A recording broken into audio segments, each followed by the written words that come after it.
তো সিনেমার শুরুতেই আমরা রঞ্জিত কাকুকে দেখতে পাই, যিনি গেছেন ঘোড়া দৌড়ে জুয়া খেলতে। কেন রঞ্জিত কাকু কেন যান এসব করতে? এর কৈফিয়ত কি আপনাকে দিতে হবে? আরে এসব করার জন্যই তো আপনার স্ত্রী আপনাকে বাড়ি থেকে তাড়িয়ে দিয়েছে শুনলাম। আমার পার্সোনাল লাইফ ইন্টারফেয়ার করলে একটা থাপড়া মেরে মুখ ভেঙে দেবো। সরি। আর এই যে সুন্দরী মহিলাটি দেখতে পাচ্ছ সবাই, ইনি হলেন আমাদের রঞ্জিত কাকুর বউ। ইনি প্রচুর বড় লোক, অনেক বড় বিজনেস আছে, মানে কোটিপতি আর কি। আর এত সব সামলাতে সামলাতে ইনি হঠাৎ অসুস্থ হয়ে যান। আর এ হচ্ছে আমাদের নায়িকা কোয়েল, যে জুয়ারি রঞ্জিত কাকু ও কোটিপতি মায়ের একমাত্র কন্যা সন্তান। তো কোয়েল জানতে পারে যে তার মায়ের শরীর খারাপ, তাই সে তাড়াতাড়ি ছুটে যায় বাড়িতে।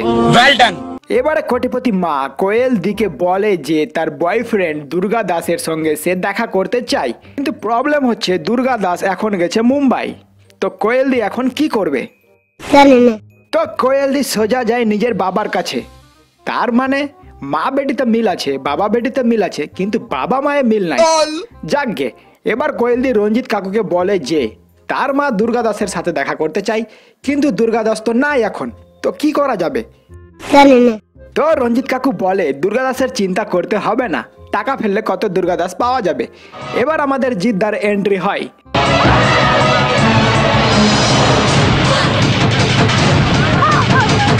জিদ্দা হলো গ্যারেজের কর্মী। জিদ্দা কি দুর্গা দাস বানানো হয়, তাও আবার 500 টাকার বিনিময়ে।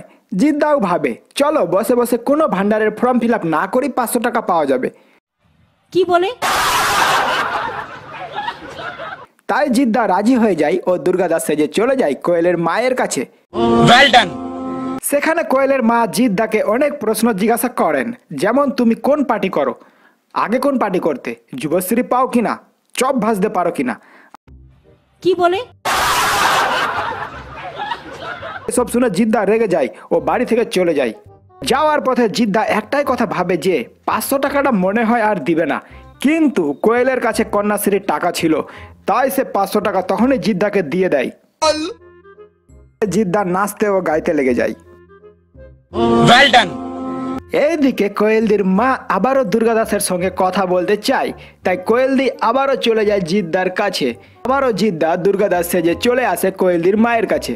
আবারও কোয়েলের মা জিদ্দাকে অনেক প্রশ্ন করতে থাকে, যেমন তুমি সাউথের মুভি এত কপি কেন করছো, তুমি কি মুখ্যমন্ত্রী হবে? কি বলে?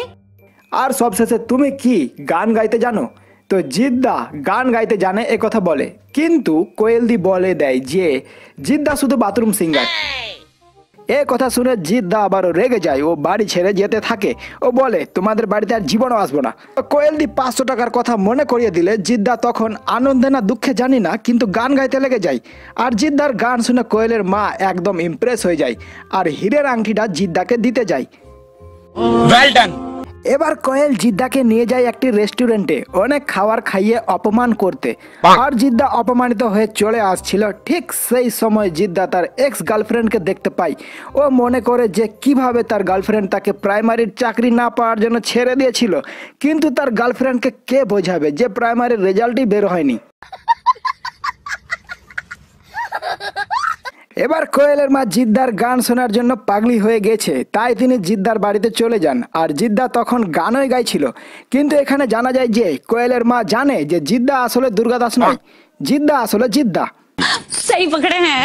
এবার এদিকে সত্যিকারের দুর্গা দাস চলে আসে ও কোয়েলের মাকে বলে, বুড়িয়া তুই জানিস তুই মরলে তোর সব সম্পত্তি আমার, তাই তো তোর বেটিকে পটিয়েছি। আর নিজের অফিসে বলে সাফল্য পাওয়ার জন্য সে নিজের বউকে ওটা ওটা ওটা। আর এ কথা শুনে ফেলে কোয়েল দি। তো এবার কি হবে? ব্রেকআপ খতম। এদিকে বাড়ি এসে কোয়েলদি জিদ্দার প্রেমে পড়ে যায়। আর জিদ্দাও ভাবে পশ্চিমবঙ্গে চাকরি তো পাবো না, তাই বড়লোকের বেটির সাথে বিয়ে করে নিলে লাইফ সেট হয়ে যাবে। তাই দুজনে গান গাইতে লেগে যায়।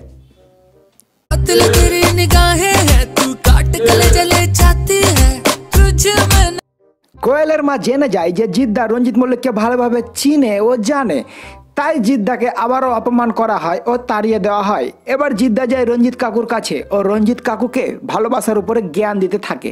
তাই রঞ্জিত কাকু জিদ্দাকে বাড়ি থেকে অপমান করে তাড়িয়ে দেয়। 1 মিনিট, এটা হচ্ছে কি? মানে সবাই জিদ্দাকে শুধু তাড়িয়ে দিচ্ছে, জিদ্দা আসলে কি মন্দিরের ঘন্টা যে আস্তে আস্তে বাজে চলে যাচ্ছে? যাকগে, এবার রঞ্জিত কাকু ও তার স্ত্রী বুঝতে পারে যে জিদ্দা ভালো অ্যাক্টিং করতে পারে, কোনো পার্টিও করে না, তাই তারা জিদ্দাকে মেনে নেয় জামাই হিসেবে। কিন্তু দুর্গাদাস তখন গুন্ডা মুন্ডা নিয়ে এসে কোয়েল দিকে ধরে ফেলে। এবার আমাদের জিদ্দা এক অভিনব স্টাইলে ফাইট করে কোয়েল দিকে বাঁচিয়ে নেয় ও সব শেষে সবাই জিদ্দাকে মেনে নেয় ও সিনেমাটির এখানে হ্যাপি এন্ডিং হয়। তো বন্ধুরা, ভিডিওটি ভালো লাগলে লাইক করো আর আরও এরকম ভিডিও দেখার জন্য চ্যানেলটিকে সাবস্ক্রাইব করে পাশের বেল আইকনটা প্রেস করে দিও। खत्म हटाओ रेडी सेडी बहुत पी लिया कोला कैंडी अब करेंगे मर्दों वाली बात।